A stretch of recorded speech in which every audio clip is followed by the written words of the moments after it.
A bottle of vodka that costs a nightclub $25 wholesale can sell for $400 to $600 at a VIP table. That's not a typo. That's a 1,500% to 2,300% markup, and it's completely normal in this industry. Nightclubs run some of the highest margins on individual products of almost any business you can name. Most people think nightclubs are a cash printing machine. Velvet ropes, bottle service, a packed dance floor every weekend. And in the right hands, they genuinely can be. But most people also don't realize that nightclubs have one of the highest failure rates in hospitality, because the same business that can print money on a great Saturday can bleed cash every single other night of the week. This is a business of feast or famine cash flow, brutal licensing hurdles, and razor-thin timing windows. And understanding exactly how the survivors manage that separates the clubs that last a decade from the ones that close within 18 months. So let's actually open the books on this one. The reality check. From the outside, a nightclub looks like pure glamour turned into cash. Long lines outside, a packed dance floor, bottle service sparklers, a DJ booth lit up like a stage. It looks like an easy business. Get a good location, book a hot DJ, and the crowd does the rest. What's actually happening behind that velvet rope is closer to running a live event production company that has to sell out a new show every single weekend, forever. You've got a liquor license that can cost tens of thousands of dollars and take months to secure, a business that realistically only generates serious revenue on 2 or 3 nights a week, and a workforce of bartenders, security, and promoters who all need to be paid whether the room is packed or half empty. Add in sound and lighting equipment that needs constant maintenance, and a customer base that gets bored of the same venue fast, and you start to see why nightlife has one of the shortest average business lifespans in hospitality. That's not a reason to avoid this business. It's exactly why the clubs that do it right treat every single week like a fresh product launch. The operators who succeed understand that a nightclub isn't a room you open and hope people show up to.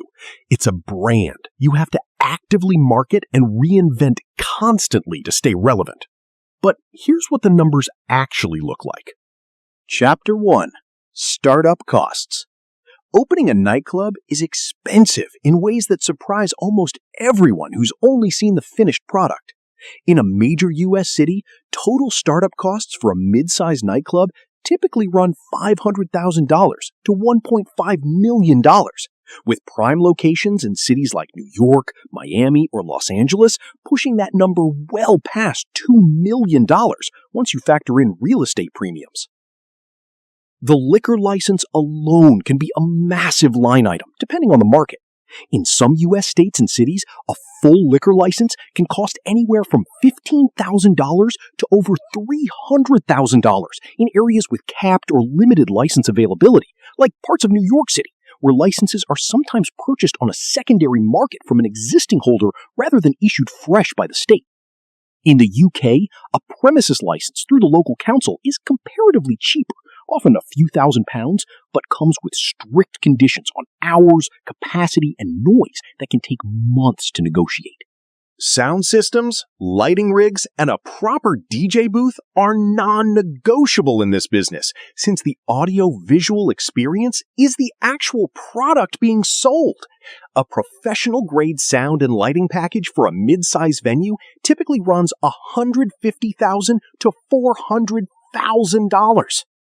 Build-out costs for the space itself, bar construction, VIP sections, restrooms, fire suppression systems, and soundproofing to avoid noise complaints from neighbors can easily add another $200,000 to $500,000, depending on whether you're renovating an existing space or building from a bare shell.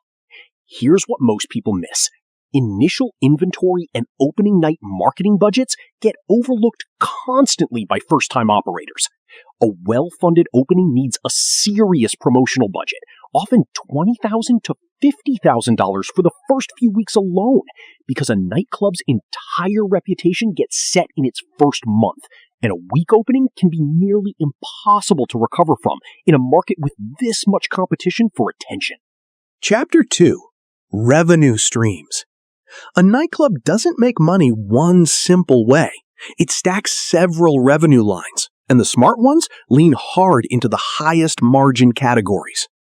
Cover charges and door revenue are the most visible one, typically $10 to $30 per person on a U.S. club's biggest nights, though this is often the smallest slice of total revenue at a well-run venue. The real money is in bar sales and bottle service. Bottle service is the single biggest revenue driver at most upscale clubs.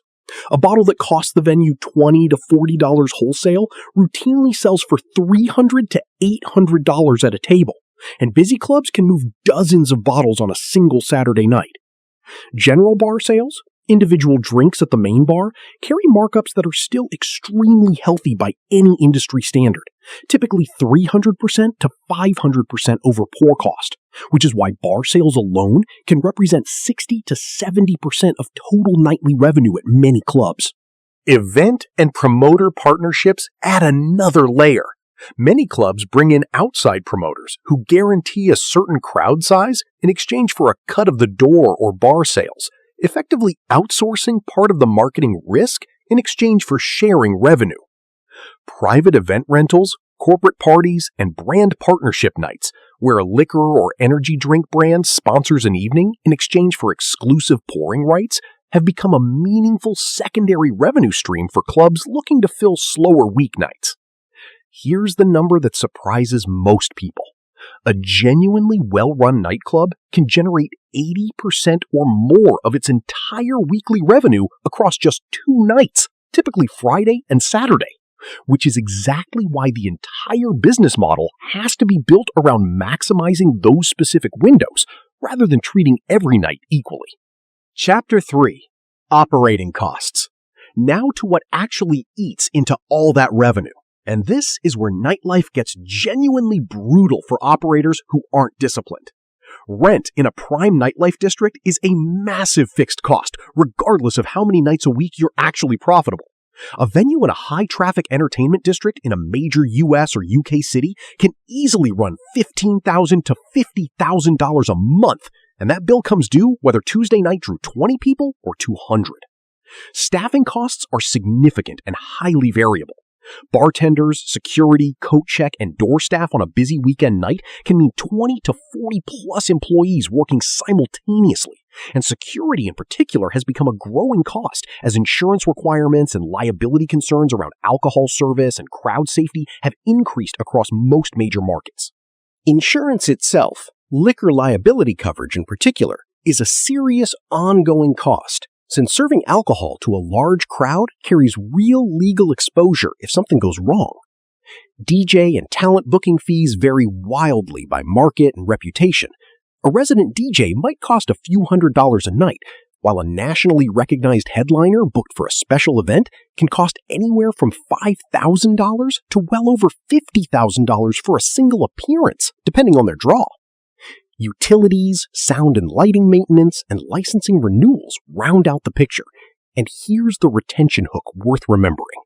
Because most of these costs, rent, base staffing, insurance, license renewals, are fixed regardless of attendance, a slow month doesn't just mean less profit, it can mean a genuine loss, which is exactly why cash reserves matter so much more in this business than in steadier retail models. Chapter 4. Profit margins and real numbers. So what's actually left over? Industry estimates commonly cited by hospitality and nightlife consultants put well-run nightclub profit margins in the 15 to 25% range on total revenue in a strong year. Genuinely attractive, but only for operators who manage the fixed cost structure tightly. Let's run a real example. Take a mid-size club doing $150,000 in monthly revenue, a realistic figure for a well-attended venue operating primarily on weekend nights. Cost of goods sold, the actual liquor, mixers, and garnish costs behind all that bar revenue, might run around 20% of sales given the high markups involved, roughly $30,000. Rent, staffing, security, insurance, and utilities combined might run another 55% of revenue, about $82,500. That leaves roughly $37,500 in monthly profit before marketing spend and DJ or talent fees.